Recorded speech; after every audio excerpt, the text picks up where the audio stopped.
আমরা আলোচনা করব দেশীয় রাজ্যগুলির ভারত ভক্তির উদ্যোগ এবং সেই উদ্যোগে বিতর্ক দেখা দিল। কিভাবে সব হলো দেখবো আমরা। 1947 খ্রিস্টাব্দে স্বাধীনতা লাভের আগে ভারতের অন্তর্গত ব্রিটিশ শাসনাধীন 60% ভূখণ্ড ছাড়া বাকি 40% স্বায়ত্তশাসিত রাজ্য ছিল। বোঝা গেল না তো? বলি 100%, তার মধ্যে 60 ভাগ ছিল কি ব্রিটিশদের, যারা প্রত্যক্ষভাবে শাসন করতো। বোঝা গেছে? আর 40% কি ছিল দেশীয় রাজ্য, তারা কি করছিল? স্বায়ত্ত শাসন ভোগ করছিল। কি রকম বলতো স্বায়ত্ত শাসন? স্বায়ত্ত শাসন হচ্ছে ওই দেশীয় রাজ্যগুলো তারা স্বাধীনতা ভোগ করবে নির্দিষ্ট খাতে। উদাহরণস্বরূপ বলি, এই যে আমাদের এতগুলো রাজ্য নিয়ে ভারতবর্ষের প্রধানকে সাংবিধানিকভাবে রাষ্ট্রপতি, প্রকৃতিগত প্রধানকে প্রধানমন্ত্রী। তাহলে এই কেন্দ্রের নির্দিষ্ট এলাকা আছে, সেই এলাকায় তারা কি করছে? সমগ্র ভারতবর্ষকে শাসন করছে।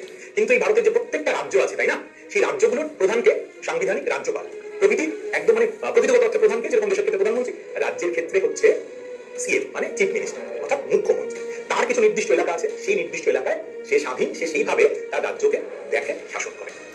বোঝা গেছে? এই হচ্ছে খুব সহজ ভাষায় স্বায়ত্তশাসন। কেমন? যা ভারতের স্বাধীনতা সংগ্রামের ইতিহাসে দেশীয় রাজ্য নামে পরিচিত। কোনগুলো দেশীয় রাজ্য? যারা ওই স্বায়ত্তশাসন ভোগ করত। এই 601টি দেশীয় রাজ্যের মধ্যে সর্বাপেক্ষা ও গুরুত্বপূর্ণ এবং সর্বাধিক আয়তনাধিকারী মানে বড় দিক থেকে 4টি দেশীয় রাজ্য ছিল। এর মধ্যে দেশীয় রাজ্যের মধ্যে সবচেয়ে বড় ছিল, এটা কিন্তু 1 নম্বরের প্রশ্ন একটা, দেশীয় রাজ্যের মধ্যে সবচেয়ে বড় রাজ্য ছিল হায়দ্রাবাদ। আর বাকি 3টের নাম বলে ফেলি, মহীশূর, বরোদা, জম্মু কাশ্মীর। যেখানে কি হতো বলতো? স্বায়ত্তশাসন স্বাধীন ভারতের অসুবিধার কারণ হয়ে দাঁড়ায়।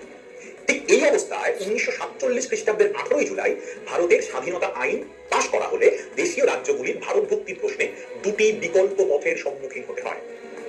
কি সেই দুটি পথ? প্রথমটা দেখো, স্বায়ত্তশাসিত দেশীয় রাজ্যগুলির স্বাধীন অস্তিত্বে সম্মতি দান। নাম্বার 2, স্বাধীনতার হস্তক্ষেপের সুযোগ দিয়ে ভারত অথবা পাকিস্তানের পক্ষে যোগদান। অর্থাৎ এটা যে দেশীয় রাজ্যগুলি তাদের মতো করে স্বাধীন থাকতে পারে, বারবার করে বলছি, তাদের মতো করে স্বাধীন থাকতে পারে বা যে কোনো একটা ডোমিনিয়নে যোগদান করতে পারে, মানে ভারতে যোগদান করতে পারে বা পাকিস্তানে যোগদান করতে পারে, কিন্তু এখানে কোনো প্রেশার চলবে না। তবে সদ্য স্বাধীনতা প্রাপ্ত ভারতের অখণ্ড জাতীয়তাবাদ, সার্বিক নিরাপত্তা, অর্থনৈতিক অগ্রগতি প্রভৃতি স্বার্থে দেশীয় রাজ্যগুলির ভারত ভক্তির বিশেষ প্রয়োজন ছিল। এই অবস্থায় 1947 খ্রিস্টাব্দে 15ই জুন দেশীয় রাজ্যের সার্বিক স্বাধীনতা প্রাপ্তি এবং স্বায়ত্ত শাসনের অধিকার নাকচ করে দেওয়া হয়। অর্থাৎ বলা হয় যে সমস্ত দেশীয় রাজ্য আছে তাদের স্বায়ত্ত শাসন আর মানা হবে না।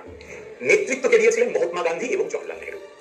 জুলাই মাসে এর জন্য দেশীয় রাজ্য দপ্তর গঠন করা হয়। ভারতের লৌহ মানব সর্দার বল্লভভাই প্যাটেলের দৃঢ় মনোভাব, এখানে থামছি কেমন, কারণ এই যে বল্লভভাই প্যাটেলকে কি বললাম লৌহ মানব, কেন লৌহ মানব বলা হলো জানো তো? তার এই দৃঢ় মনোভাব এই পুরো ভারতকে মহাভারতে রূপান্তরিত করেছিল, এই পুরো ভারতকে উপমহাদেশ ভারতে পরিণত করেছিল।